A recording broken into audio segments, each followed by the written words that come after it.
Yo, what's up? What's up? Okay, rolling in a sec.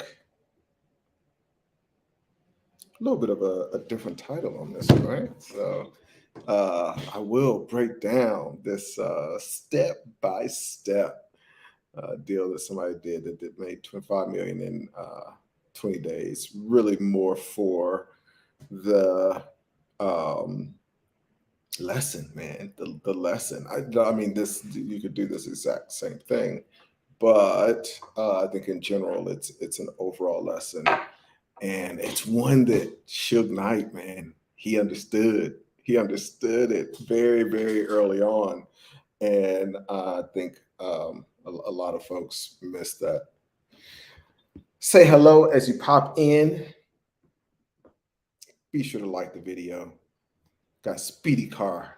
Yes. Drop the knowledge, brother. I certainly appreciate it. Cool, cool, cool. Welcome, welcome, welcome. What's up? Say hello. Thank y'all for popping in. So this lesson also came up with one of my brokers today. So shout out to him. He's like spurred on the video in between calls today. So, hey there, Ace. I'll soon be opening my private equity fund later this year. Yes, sir. I love it. I love it. That is awesome. Congratulations. Hopefully, you've been able to pull a few lessons from the channel that will help you out on the journey. All right. Let's see. Nate says, "Hey, Ace, this should be a good one." Yeah, I think this is a really cool one.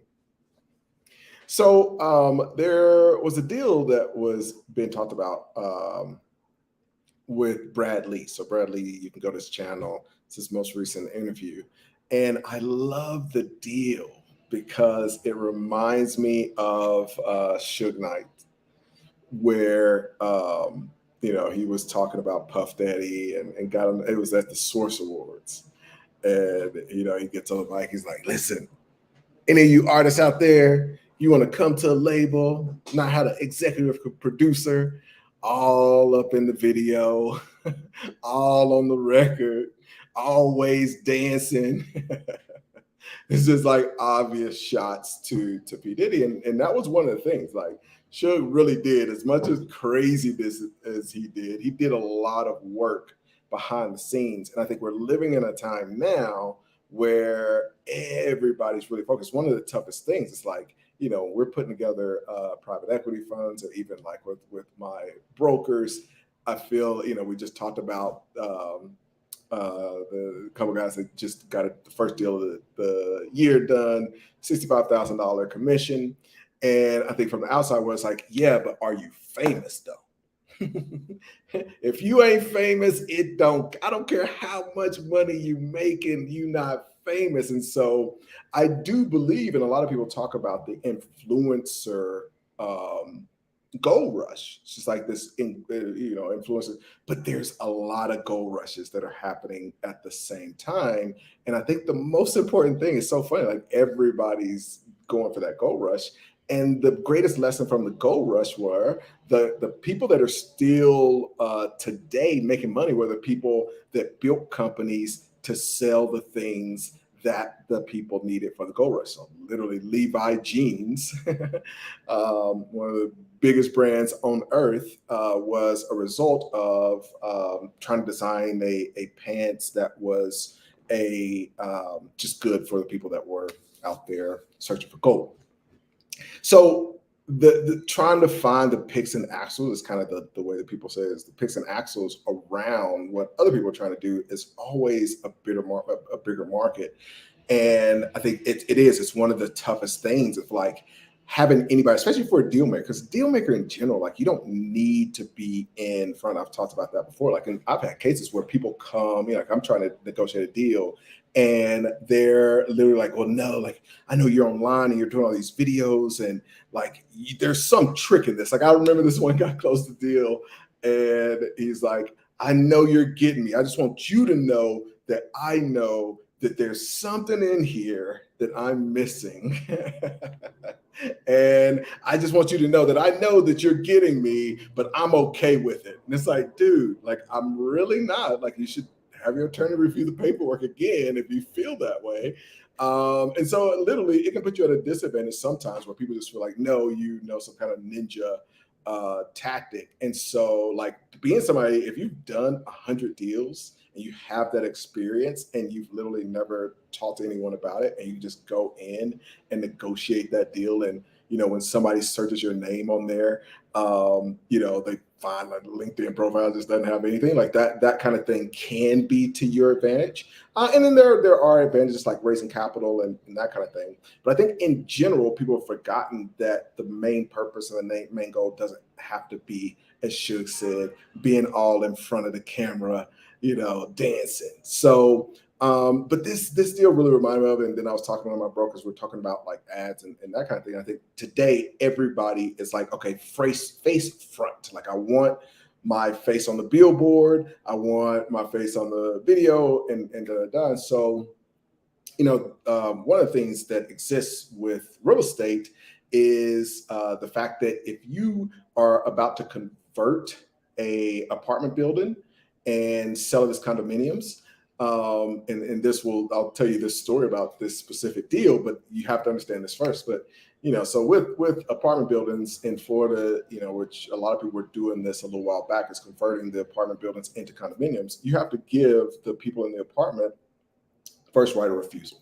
So there's this guy, he's a young kid, 21 years old, and he had heard of this rule, and he's with some other people. He goes to Naples, they're older than him, and they're talking about this deal. It's like, yeah, this building is going to be converted to come out of condominiums, da, da, da.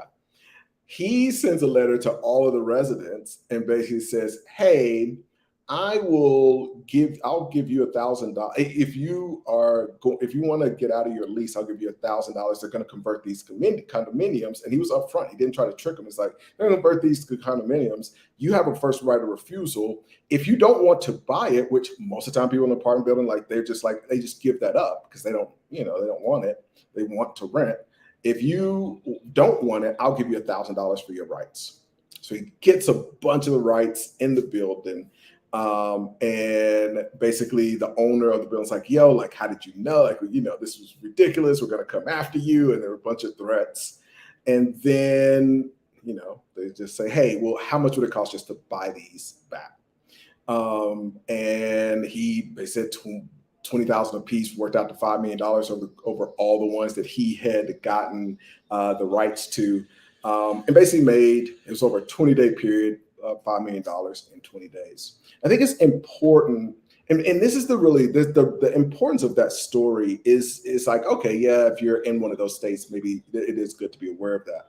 But the more important thing is that, you know, there's just so many of these stories where people are making money behind the scenes. And I think because the stories that we hear the most are the people with the biggest followings, because when they tell their story, a big part of their story is their following, because they have the biggest following. But there are people that just, you know, he's from 21, was broke to $5 million in 20 days, totally behind the scenes, no reason to talk to anybody about it, no reason to promote it. And I think that is a very valuable goal. And because of the nature of just the social media, especially in YouTube now, we're only hearing the stories of the importance of having a big audience because the people with the big audience are talking about that. And so we don't hear about the millions of dollars that are way beyond anything that they're generating or teaching, that are being made without a single person, like, forget an audience, like without a single other person knowing about it. And so that's what I want to encourage y'all, like, don't get sucked into it. I think this one of the other things, and this is what I was just talking to our brokers about. You know, there's only 1%. Like, you got the 99% of people, and you got the one that is the 1%. and most of them aren't doing things where they're talking about what they're doing. And then on the other hand, you have the great majority of people, even the majority of business owners, the majority of self-employed people, majority of everybody are broke. And so when you see a lot of people doing something, especially when you see, like when you just see masses doing something, the truth is that 99% of those people aren't really making much money from it. And so the real goal should be trying to figure out, all right, what are the 1% secretly doing? That's why I like strategies like the private equity fund strategy. It's why, as we talked to the auditors today on our public company, it's like as much of a headache as talk to a friend about it, just like how much of a headache every little thing is in that world compared to, just like doing a business on your own. And but I know that, hey, this is one of the games that the 1% plays. And so I think that's the interesting thing is like, if I were you, I would be trying to play the games that the 1% is playing. Not like if I see a bunch of broke people playing the game, then it's like, oh yeah, I want to avoid that game. I should probably not play that one, right? Like, why would I play the one that all the broke people are playing? Let me go figure out. Yeah, it may be tougher. There may be more barriers to entry, but the reason there are more barriers to entry is just like my upside over here is going to be so much bigger. My upside in a private equity fund with the headaches and the work and all that, my upside on that is so much bigger than me trying to be the next influencer. So definitely pick your game. You don't got to be all up in front of the camera. You ain't got to be all on the song. You ain't gotta be the exec that's trying to be famous. You can be behind the scenes and make some serious money. I wanted to give you all that example just to get you thinking outside the box a little bit. All right. Thank y'all for popping in here. 25 says, Derek did a deal like 20 years ago, like that. Things what I'm saying. He was in the right room, right time. Yeah, proximity matters. And I think the game matters. Like that's a big part of it. It's like if you're in the influencer room playing the influencer game, you're going to miss out on all these other opportunities. And by picking a game that very few people are playing, you just get to take advantage of a different level of opportunity. I hope y'all are getting the year off to a great start. Thanks for checking out the video. Be sure to like, subscribe, shoot me a text at the number below, and I'll talk to y'all soon.